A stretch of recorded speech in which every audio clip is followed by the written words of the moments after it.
This is Supreet and welcome back. So today I'm going to talk about how I'm trying to improve my English speaking skills with respect to IELTS examination. In your IELTS examination, as you know, you have an English speaking part or a section where you would be given a topic to speak about, and you have a questionnaire round where you'll have to answer a few questions, and they're going to judge based on your consistency, fluency, the coherent answers you give, and so on and so forth. So what I'm trying to do is, I'm going to use the same application for practice, that is IELTS application from British Council. It's an Android app, and that app allows you to record and play your audio, and there'll be a certain questions which you need to answer. Now what I'm going to do is, in my previous video I've already shown you how I try to record my audio and speak. Now that was a different topic, and today again I'm going to talk about a different topic.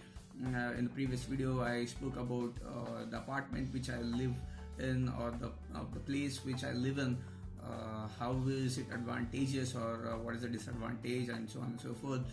So in this video I'm going to talk about my hometown. It's a most frequently asked question. How is your hometown? Would it be suitable for you to live in? What is the most interesting part of your hometown? These are few most common questions which the interviewer, or they are not basically an interviewer, they would be called as an evaluator. So these are few important and most common questions which evaluator would ask you to speak about. So let's see how the audio recording goes, and forgive me for the bad audio. Well, to answer this, my hometown is Hubli, and it's about 400 kilometers from where I stay, that is from Bangalore. And what's the most interesting part of your town? The most interesting part of Hubli is the language and kind of food they eat. Primarily, when you speak about the language, it's pretty different from the way people speak in Bangalore or any other part of Karnataka. Because even though it's Kannada, the language is Kannada, but the accent differs, the way people pronounce words, or the way people speak, it differs from many other parts of Karnataka. And the food, of course, there's a variety of food people love to eat, which the other part of the Karnataka doesn't prepare. For example, you have jolad roti, and the chapati or the wheat bread, what you prepare in Bangalore, it is pretty different from jolad roti. Jolad roti is made up of jowar. So things like that, differs from different parts of Karnataka.